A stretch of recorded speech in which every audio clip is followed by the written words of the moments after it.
Welcome to Welcome to the the End End Zone. Zone, I'm Rob. and I'm Ray.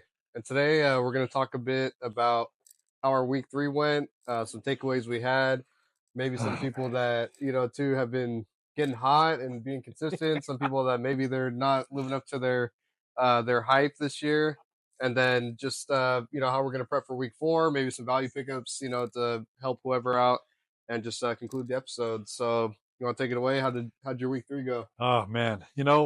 I faced Corey, who happened to be our top scorer this week. So he put up 155 points. I put up 132 and I came up short. So, my team did pretty good. James Conner was a little down this week. Charbonnet did his thing, picked him up, put him in against Miami when I saw Kenneth Walker wasn't starting. So that was a good start for That was a good me. play. Unfortunately, I was playing, Lamar Jackson did good. Saquon Barkley did good. Kyron Williams did good. So that was a little tough for me to overcome. How about you? How did your week go? It could have been better. So it wasn't too bad. I scored 120. Where I messed up was I sat Malik Neighbors again, so I'm never gonna say him again the rest of the year unless injury happens or whatever. And the reason was I was like, okay, well, he's fresh off a solid game against Washington, soft defense. Mm-hmm. Then he's going to Cleveland, who's arguably one of the top 3 defenses against the pass. Daniel Jones is kind of shaky. So I'm like, I don't know if I'm gonna roll the dice with him. And then I just ended up going with J.K. Dobbins against the Steelers, which ended up being, damned as well. But yeah, Malik Neighbors popped off. It was shame on me for doubting him. And then, the reason for me starting Dobbins was Justin Herbert was playing. So I was like, well, he's gonna have his quarterback in there. That Herbert could get the ball down the field, so maybe some scoring opportunities. But yeah, I'm never sitting Malik Neighbors again. I sat Jane Daniels for Justin Fields, so Justin Fields actually did really good. But Jane Daniels is, I mean, he looked absolutely terrific. He looked pretty Right. elite, honestly, last night. I mean, he completed I think 92% of his passes, and his PFF grade was like 95, which is probably the highest I've ever seen from a quarterback in a game. So I might be rolling the hot hand. Spoiler alert: I might be rolling the hot hand with him. We'll see though. But yeah, I lost to Brees Almighty, and he had the second highest score of the week. So it could have been me if I had Daniels and Neighbors in, but oh well. And yeah, and then dissecting, Pellegrosso's team. So this is his second highest score of the season already. So he's got Lamar Jackson, Drake London, Devontae Smith, Saquon Barkley, Kyron Williams, Brock Bowers, Rashad White, Kaimi Fairbairn, and Seattle defense. And I guess we could now, talking about Seattle, Miami. What was your week 3 takeaways around the league? And Oh man. This this league is the NFL has kind of started off strange this year. You got Washington beating Cincinnati, the Broncos beating Tampa Bay. I mean, who saw that coming? I know I didn't yeah, see that that was a coming. bit of a So, surprise. Bo Nix kind of did his thing. It's kind of Man, he looked good. nice to see Sutton get out there and make some good snags. Tennessee was kind of a shock this weekend too. With DeAndre Hopkins kind of coming out and actually showing up in the NFL. I forgot he was actually in the league, but you Yeah, know, he was but hurt for a bit and then yeah. looked healthy though. So Hopkins and that whole thing going on in Tennessee is a little wait and see kind of adventure. But yeah, there was just a lot. Kansas City, eking out that win against Atlanta. That was a tough game. That was I had Mahomes and unfortunately threw another pick. Rasheed Rice did good for me. Travis Kelsey, I'm still waiting, buddy. I actually picked up a tight end this week. I'll kind of talk about that a little later in our dark horse picks. But yeah, so I don't know. It's just a lot of interesting things happening. Some of these teams, neighbors, having that big game on Sunday, that was Man, huge. It was great to see. he's a You've been beast. high on him since before the season started, so that was kudos to you for pointing that out. And Yeah. too bad you didn't roll with your gut. Yeah, I was just a little so I've been bitten in the butt by rookies before when I'm high on them Mm-hmm. because sometimes they take a little okay, maybe they have a high game and then the next game's like not that high, but I mean, really thinking about it, like, dude, the guy had 18 targets the week before. I mean, I should have just rolled with him. But yeah, one of the biggest takeaways I have is, dude, the Dolphins are so screwed without Tua. It's like I don't know what the hell we're gonna do. I have Devontae Chan as my, he was one of my top running backs, and so I'm like, that loses his value. Like we're not gonna have a passing game. Yeah. It boiled down to Tim Boyle at quarterback, which didn't look too pretty. So I'm like, hopefully we picked up Tyler Huntley. At least maybe roll him out there. Maybe he could do some good with his legs, and he's a decent game manager. Yeah. Um, Jane Daniels too, like he just looked tremendous. Joe Burrow and the offense looks like it's clicking though. Jamar Chase, your guy, finally popped off, so that was cool to see. Yeah. Yeah. That was good. I was bowling last night, and one of the guys I bowled against, he was talking about Tyreek Hill and how he traded him away because now that Tua's gone, there's, Smart. it's kind of, we haven't had a contingency option for Tua, and we got rid of Mike White, who I wasn't very high on, but watching him in training camp this year, Yeah. threw a nice ball. He was hitting his targets. I think he could have been a serviceable Yeah. backup, and it's too bad that we got rid of him. I've never been a big fan of Skylar Thompson as a backup QB. Maybe third string emergency QB, Yeah. I'd say but that's a good. unfortunately he got hurt with a rib injury, and so yeah, I don't know what we're gonna do. Now The we go with Tim offense Boyle. I'm like, all right. yeah, the offense just it's struggling, and then the defense, they just seem out of sorts too. So Yeah. everything's right now, nothing's clicking for Miami, and I'm a little worried. We had high expectations coming into this year, and then it all went down when Tua went down, and that punch in the mouth game against Buffalo, and Yeah. continue to struggle this past weekend. It was kind of alarming to see. I'd say the brightest spot for us, honestly, has been on the defensive side, Calais Campbell. And Yeah, dude's like 37 years old, man, but he's still balling out. Yeah, defense looking kind of like still kind of meshing together. New coordinator there, so maybe it could be some of that. Hopefully, as the season goes on, it kind of solidifies more. But you got to think too now without Tua, you know they're going to be more on the field because if our offense can't move the damn ball, it's like I don't really know what to say. It's yeah, kind of like they're gonna have to survive for themselves. And yeah, to your point too, it's like I actually saw a segment on this too. Someone was talking about why wouldn't the Dolphins get a backup knowing Tua's durability concerns. At least look at someone like Ryan Tannehill or Joe Flacco looked good last year. Like, why not try to bring him in just in case? right. That way, if a situation like this happens, like it's happening right now, we have something where it's like our offense could still have a game manager of some sort, someone that's accurate with the ball, can get our Hmm. playmakers the ball. But now, like, yeah, it's going to be a dumpster fire until hopefully Tyler Huntley, we start him and he clicks with us. So Yeah, one could hope. I don't know how long Mike McDaniel's playbook and how long it's going to take for him to get up to speed. that's the one So thing. There's a lot of motion. Yeah, yeah, so I would think with someone like Tyler Huntley coming from Baltimore, I mean, kind of what Lamar Jackson does, I think that could be a good fit. But how fast can he pick it up? That's the yeah, question. yeah, And how long before everybody's getting frustrated, within the organization, and so it's a lot of question marks right now, big question marks. yeah, Similar to what's happening in Vegas.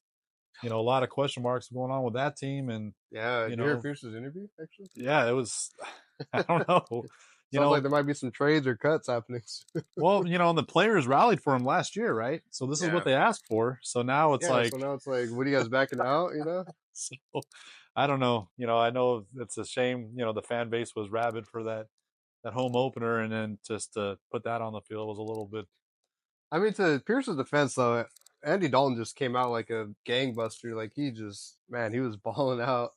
He's looked like he was ready for this moment. And Yeah. I think the last start he had too with Carolina, I saw he threw like 3 touchdowns. So he had a good game before, and then he comes in. Hopefully, help mentor Bryce Young a bit too. I feel Hmm. bad for Bryce Young. That's actually a trade candidate potentially for the Dolphins. I saw, but yeah, just it's too bad. Like he hasn't lived up to that hype, but it's kind of hard too. Like you're so short, so it's like you have to really be perfect with everything. If you're not like ideal size, you don't have the crazy arm strength or Yeah. the crazy timing. It's like you have to be really on it with everything. So and being young, it's hard to just come in and have everything in command right away. So Right. hopefully, some mentorship will help him. Uh, but yeah, one guy that it's funny that we're talking about Huntley. One guy that came in for their team and almost is like saving their season potentially is Malik Willis. Like Yep. he's just coming in, he's looking sharp, and I like Tim coming out of college. And it seems like this offense is bringing out the most of his accuracy. Hmm. And he, like I was saying too, he's an elite ball carrier in one of our previous episodes. But man, what about Dolphins? You know, when Love's back and healthy, trade for Malik Willis, man. He's looking like a savior. Yeah, yeah, yeah. Green Bay. Yeah, that was a pretty exciting game to watch too. And seeing what he was doing, and it was almost like the offense. Man, It actually kind of looked a little more fluid. it looked You good. know. I'm almost like, dude, like they signed Jordan Love to this big contract, but I'm like, man, Malik Willis looks like pretty dang good in this Yeah, offense. I yeah, mean, obviously it's 2 games. It's not he's not as good as Jordan Love, in terms of throwing the football, but I'm like, dude, he looks like super comfortable in yeah, this yeah. So it's kind of like an embarrassment of riches over there when you have your franchise QB, and then you bring in a second QB that basically the offense doesn't miss a beat. It man. actually might look a little more fluid, like I'm saying. So it's kind of like that's what we need in Miami. Yes. That's kind of It, not having the contingency plan these last couple of years and these couple drafts. It's kind of scary to know what's going to happen. yeah. And we've gone through this before. When we lost Marino, he to retirement, and then next thing you know, like we have no QB until maybe Chad Pennington stepped in. Gus Yeah, he Farrat looked was good. pretty good a little years ago, but yeah, so it's kind of here we go again. Like how are we going to get a good franchise QB that Man. you know? And I pray that Tua doesn't come back. Not because I'm not a big fan of his football skills, and the stuff that he's shown. I just for his health. Yeah, it's I just scary. really hope he doesn't come back and makes that sane decision. And look at what's we heard about Brett Favre. Kind of his mental health is probably going to be taking a toll now.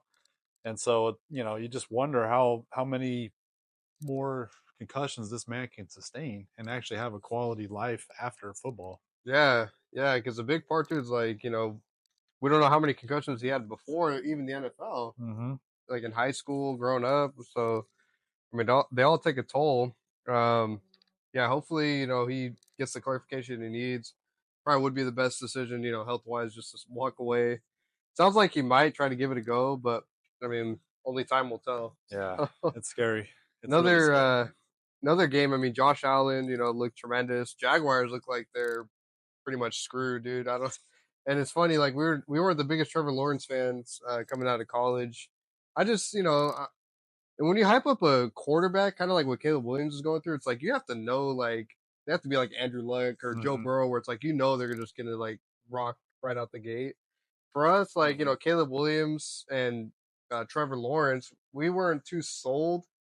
The only real number one picks I liked coming out were like Baker Mayfield, Kyler Murray, Yeah, um, and then yeah, those other guys I just mentioned too, Luck and Burrow. But I mean, those look like surefire guys when they came out, but now it's like, man, Trevor Lawrence, I don't know, dude. Like, you just got to the playoffs last year. You can't really take the steps backwards this year, man. Like, you just got the contract and weapons. So, I mean, I don't really know what to say. yeah. I mean, Evan Ingram's been hurt, so that's kind of a blow.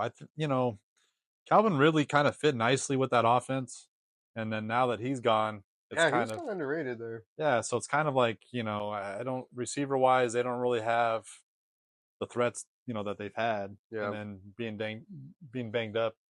The defense has been okay. Not Travis Etienne, too, kind of took a step back, it seems like, past few yeah, years. yeah. I think that's fair.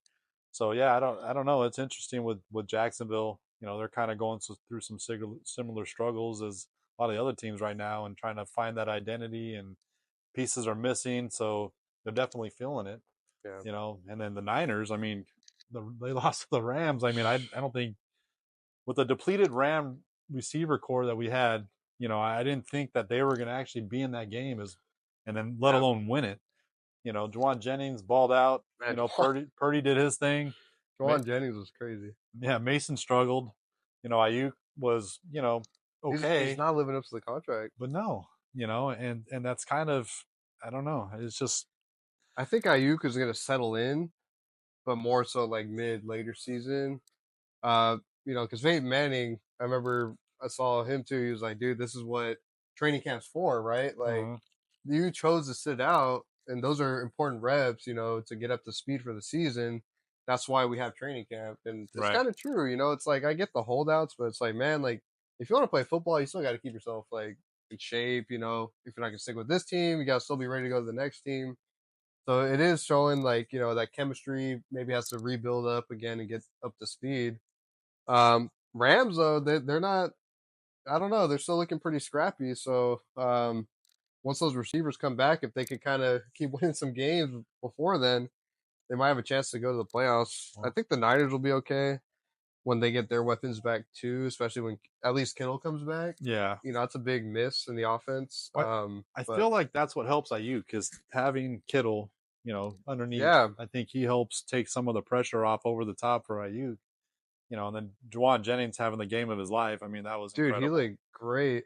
I'm like, man, it's almost like maybe they should have traded a receiver this offseason. I'm like, dude, he looks like the real deal. Yeah. I don't think it was a fluke, like really. Like he's always been kind of clutch. Um, and he's always filled in pretty nicely, when Mm. Debo's been hurt or if Ayuk's gone down for a bit. So it's kind of nice to see him. He got the contract too. One Yeah. other guy that looked good this week too was Derrick Henry. I mean, dude, he was just shredding the Cowboys. Like, Derrick, yeah. Derrick So Henry doing Derrick Henry things, man. He we, had that run where he's just breaking through the yep, line and then shoving them off, throwing the safety and corners to the ground. And yeah, yeah, he looked great, and that was one guy we were both high on yeah. coming into the season. And then you go to the Panthers. We talked about Andy Dalton looking good. Chuba Hubbard looked pretty solid against. I mean, it's the Raiders, but still look good. Malik Neighbors, obviously, Mm-hmm. and yeah, I would say those are the main. Actually, another big takeaway. Anthony Richardson. He's kind of, I feel like, in a slump right now. I think eventually he will break out of it.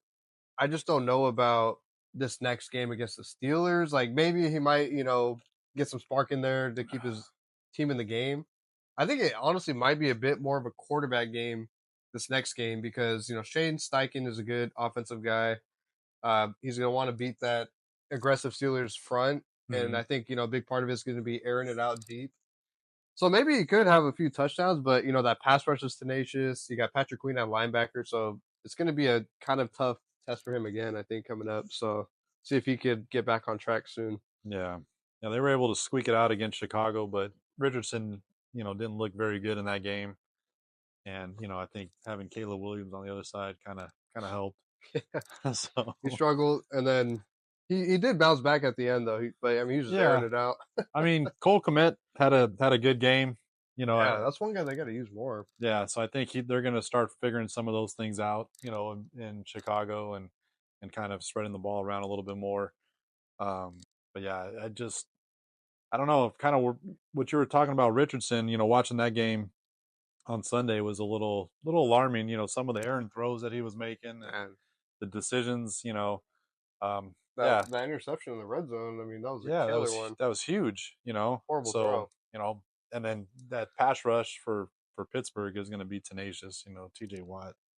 I mean, that So good. guy's incredible. So they're gonna have their hands full for sure. He's almost like this generation's Lawrence Taylor, almost man. He's so dominant. Yeah. So how are you feeling about dark horses this week? You got Dark anybody horses. you're kind of thinking about? I mean, if Could you're looking for a fill in, I like Jawan Jennings coming in. I think he's going to be a pretty much staple until Debo Samuel comes back at the least. And then if you're also just looking for a running back, I mean, Chuba Hubbard, if he's available, he's mm-hmm. looking pretty nice. Um, I have a few, so I don't know if you want to name a couple and I can bounce back, but So kind of what I was looking, Jordan Addison, he's supposed to be coming back this week for Minnesota. Jefferson's been doing his thing, but Addison always gets some good targets. And kind of on the same team, Naylor. I think he's another one that gets some good he's looking like an targets. automatic touchdown almost. Yeah, so those are two guys that if they're available and you need some receiver help, could be good potential candidates for you. I really like both of those guys, and then I picked up Cole Komet. I got Travis Nice. Kelsey, but Komet's trending upward. I'm still waiting for Kelsey to give me some of that magic, but I don't know, I'm a little nervous. Yeah, So I picked up Komet as a security blanket. yeah. And then another one I like is Darnell Mooney. So Mooney for Man, he looked Atlanta, good. he's had 18 targets. He's got 12 receptions on the season. he had a good game this past week, and he's been pretty consistent week to week. And with Kirk Cousins, we saw what he did in Minnesota, so I like him as a potential fill in option, or maybe even a receiver, two, or in a flex spot. Yeah, no, I think that's a good assessment. He's one guy that I liked him in Chicago, so it's nice seeing him, kind of staying consistent. Now with Atlanta, it seems like Kirk Cousins likes him, trusts him. Mm-hmm. Uh, couple guys, I'll have as some more dark horses, or guys that are just kind of trending upwards that maybe sneaky pickups Mm-hmm. or just have a decent season. I mean, Khalil Shakir for the Bills, I think, man, he's looking like the number one guy there, clearly. Dalton Kincaid did pretty good, but Khalil Shakir, man, he's a big play guy. Josh Allen likes to air it out, so I think he's just going to keep having some good games, especially, they're playing Baltimore, probably going to have to pass more Mm-hmm. that game. Um, I mean, another guy, too, could be Quentin Johnson has been looking pretty good. We'll see if it's sustainable, but, so far he's kind of living up to it. Mm-hmm. Tutu Atwell, if you're looking for like a guy like to use, just randomly for a flex, maybe some big play potential, he's notoriously like been good in this Rams offense for big games. Like it's so weird. Like Matthew Stafford just like loves to air it out to that guy, and he makes some pretty big plays. And he did solid this past week against the Niners. I think he had Yeah. like 4 catches for 93 yards. So I mean, that's a good play right there. And Mike Gesicki for the Bengals, I think he's kind of solidified himself in that Mm-hmm. offense. So those are probably the main dark horse, sleeper guys that I would say. I don't know if you have any others, but Yeah, another guy I was kind of thinking about was DeAndre Hopkins. We talked about him a little earlier. He had 7 targets week 3. They're going to be facing a Miami team. Our defense has been 24, ranked for wide receivers, which is a pretty decent matchup. I mean, I know we got that revamped secondary, and I think with the offensive struggles, Tennessee's always got a pretty decent defense, and so I'd be kind of interested to see what happens with DeAndre Hopkins. yeah, If he gets through another week and has a big game like he did this past weekend, I think he could be a good one that's trending upwards. Another one was Rome Adunzi for the Bears, Chicago. yeah, he's good. And so I know we talk about Caleb Williams and the struggles, but That looks like yeah, his guy though. yeah, that kind of looks like his comfort guy, him, and Yeah, then maybe Komet. So could be another guy if you're looking for someone for that flex, or maybe a wide receiver too. That could be a good option for you. yeah. I think one. I can't believe I let this one slip my mind. Bucky Irving too for the Bucks. Funny enough. Um, man, he's trending upwards too. Yeah, He's averaging like 6 yards a carry. Rashad White's not looking the best. I would say Rashad White's the better receiving back in that backfield, but in terms of running the ball, Bucky Irving looks like the more explosive back. So I think he might be someone too that's kind of trending upwards. yeah, Um, I agree with that and then one. yeah, how are you going to prepare for this next week in fantasy? So I'm kind of not hitting the panic button yet because I'm 1-2, but I'm leading. So we got 5 teams that are 2-1. We got 5 teams that are 1-2, and I'm leading the pack in 1-2. So points wise, I've been doing pretty good, but ran into a couple juggernauts already this season. So Man, Pellegrin. yeah, so I don't know. I really on the fence about trading McCaffrey. I really am. I might want to see if I get some value for him. I don't know if he's going to play this season. And reports, he Man, went to Germany to go see a I saw that specialist, too. and so Yeah, now I'm like, shoot, is he even going to play at all this year? yeah, And it's so not it's like, looking here too we go good. again. So so I don't know, but I think for this week, I'm going to give Kelsey another chance. I got commit stash. I might pull the trigger late on Sun or early Sunday, late Saturday night, depending on how I'm feeling. But I'm going to stick to my guys. I'm going to still roll with Chase and Rasheed Rice. I'm going to stick. Connor had a weak game. He only got me 3 points this past week, but I think he's going to bounce back nicely. They were kind of in a weird spot, in Arizona Yeah, this past weekend. So I think he's going to be okay. So I think I'm just going to stick to my guys. I'm going to roll Miami's D against Tennessee. there So you go. Well, let's Lev, go. this has been turning it over. Yeah. Tennessee, if Tim Boyle plays, I would get Tennessee in your lineup like immediately.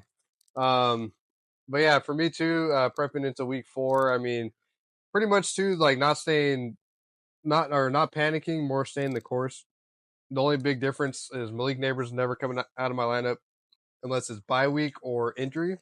Um, I am a little nervous about my running backs. So I got Jonathan Taylor playing Pittsburgh. I mean, they're at home, so it might be a better chance. But I'm like, dude, like that Pittsburgh run defense. I mean, they just shut down J.K. Dobbins. Yeah. It feels like every running back they play against, they just shut him down. So I'm like, the only hope I have is the offensive line, and obviously Jonathan Taylor's talent too. But we'll see. I mean, I don't really have any other options. I got J.K. Dobbins against the Chiefs, so I'm like, I don't like that one too much either. And then I got Devon Achane now. Without Tua. I wouldn't be worried because they're playing Tennessee, but now it's like without Tua, like what's this offense going to look like? If Tim Boyle's playing, do I really want to roll the dice with Achane out there? So running back, I'm kind of nervous. Quarterback, I feel good. I got Jane Daniels or Justin Fields. I'm kind of going to go down to the wire on that one. Naturally, I just want to put Daniels in, so he's in there right now. But I just feel like Justin Fields too. Like he's playing Indianapolis. I think he's going to be able to air it out there. Mm-hmm. You know, Indianapolis just gave up crazy yards to Caleb Williams on deep balls, and that's Justin Fields' specialty. So I'm like, I don't know. I feel like he hasn't had that big game yet. And when he has those big games, it's like, 40, 50 points sometimes. So Yeah. the only difference is with Arthur Smith, he's a little more conservative. So I don't know if Yeah. he'll quite have those crazy big games, but he does have that talent too. But yeah, I mean, I feel like this week I'm going to be in a pretty probably tight matchup. I just, at least I feel good about my quarterbacks. It's my running backs I'm a little nervous about. So Yeah. I we'll see how mean, it goes. I think I don't know. I kind of felt like late in the game, Field started looking a little bit better. That play to Austin, Oh my gosh, that that was a touchdown crazy pass. I mean, throw, that was nice. They might have unlocked something there. dude. So He is connecting with them, and I saw yeah. too some of their training camp clips because I'm like, dude, I'm investing in this guy. How's he going to look with Pittsburgh? And he was throwing some dimes to Calvin Austin in training camp. So So yeah, I mean, maybe that's the new connection that he needs, and maybe that's something that they're going to be looking to continue to exploit as he's coming across the middle and getting open in space and then catching and running. yeah, Guy's got electric speed, so man, he's yeah.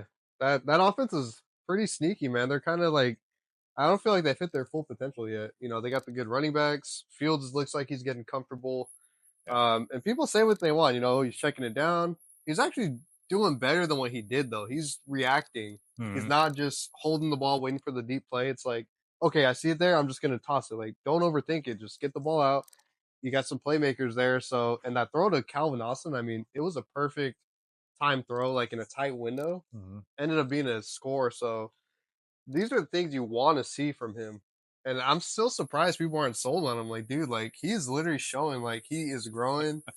He's getting the timing down. Arthur Smith might have been the best thing for him to come in and just, simplify the game plan for him. Kind of game manage him at first, and then as you get that down, it's like, okay, now you have this talent, like so just keep balancing it out. And Right. that's how quarterbacks, they win in this league. Patrick Mahomes doesn't throw I know when he first came onto the scene, he was just bombs away, but now it's like, okay, like what am I going to do to win my team the game? And that's Right. what Justin Fields is doing. Like he's not turning the ball over, he's getting the ball out, and he's just looking good. So Yeah, I agree. I feel good about him Come, coming into this year. So Well, there you go. You might have just sold yourself for week 4. Well, thank you everybody for watching. Please subscribe to our YouTube channel. Follow us on Instagram. Any yeah, closing thoughts for you? no, I mean I got to start that TikTok too, and I feel like we pretty much covered everything. So hope you guys enjoy your fantasy seasons as always, and thanks so much for watching. Thank you so much. Have a great one.